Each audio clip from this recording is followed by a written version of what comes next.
Hello, and thank you for watching. This is Jennifer Bowman with Olympia Piano, and this video will cover 1, 4, 1, 5, 5, 7, 1 cadences starting in root position.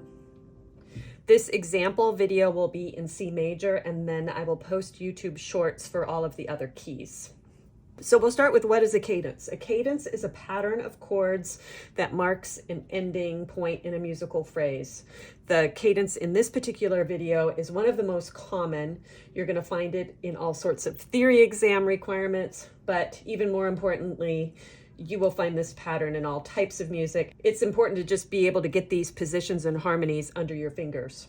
The first thing I'm going to do in this video is discuss how the chords switch from one to the other, and then I will give you 2 different examples of this particular cadence. As I mentioned before, the examples going to be in C major, so we will be using the notes of the C major scale, and all of the chords used in this cadence will be derived from notes of the C major scale. So we'll start with our 1 chord. It's called the 1 chord because it's based on the first note of the scale. This is root position C, E, G, or Do, Mi, So if you're using solfege. The next chord in this cadence is a 4 chord. So to find that chord, all we do is march up the scale, staying within the notes of the scale. C has no black keys, so it's pretty straightforward. With other keys, you might have to think about which black keys the scale has.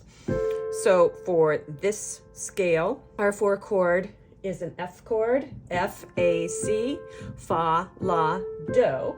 And cadences are usually not played jumping around like this. So what we've got to do is find what we call the close position. Because we're starting in root position, we're not going to change the 1 chord. So what we've got to do is change the 4 chord.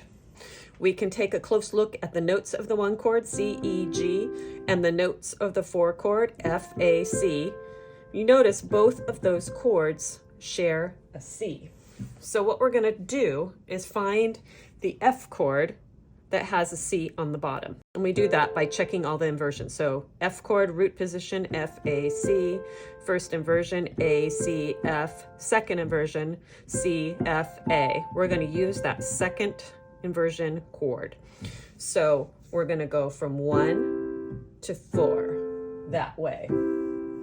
Before moving on, I just want to analyze how exactly the 1 chord moves to the 4 chord. As I mentioned before, C or Do is going to stay the same.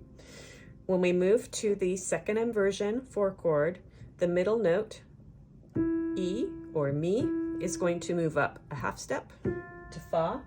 The top note, G or So, is going to move up a whole step to A. And that's it. So no matter which 1 chord to which 4 chord you're going to, if you start in root position, the middle note moves up a half step, the top note moves up a whole step. And 1, 4, 1, the move is going up. Okay? Now let's analyze the rest of the cadence. 1, 5, 5, 7, 1. Again, the 1 chord is in root position. So first, let's find out which notes are in the 5 chord. We'll do it the exact same way. 1, 2, 3, 4, 5. Our 5 chord has a G on the bottom. G, B, D, So, Ti, Re. Now, we're looking for notes that are in common. You can see right away that the 1 chord has a G on the top and the 5 chord has a G on the bottom. If we're looking for the close position, we want to find the 5 chord that has the G on the top. So root, first inversion, there it is on the top. So we're going to use that first inversion chord for our 5 chord in this particular cadence. We're going from 1 to 5. See, the notes are going down this time. So Do goes down a half step to T, C to B, and the middle note, Mi to Re, goes down a whole step, E to D. The 1 chord moves down to the 5 chord. And now let's add the 7 for the 5-7 portion of this cadence. So if you recall from earlier, the 5 chord is G. And if we're going to make that into a 7th chord, all we're going to do is add another note on the top of that. And notice I'm using only notes from the C scale, 2, 3, 4, 5. Just 4 notes instead of 3. Another way to make the 7 chord, the dominant 7 chord, is to add a minor third on top. 1, 2, 3, 3 half steps. So you can do it a couple different ways. If you notice here, that interval is a 7th. If I invert that interval, it becomes a 2nd. So when you're doing the inversions of the G7, you're either going to have it all spread out like this, or there's going to be a 2nd somewhere in that chord. All right, so if we're going to add the 7 to this chord here for our cadence, we'll notice G's not on the bottom, so it's not going to be a 7th, it's going to be a 2nd. We're just going to add that right underneath, a whole step underneath the name of the chord. Okay, and then if we go back to 1, this is going to come up a half step, and these are going to kind of squeeze in to E. So those are the notes of the cadence. Let me quickly go over the fingering for each hand. Then I will show you the 2 ways this cadence is often played. All right, so if we're going to start with the right hand, we're going to have 1, 3, 5. When we move up, we're going to move 3 and 5 as a unit.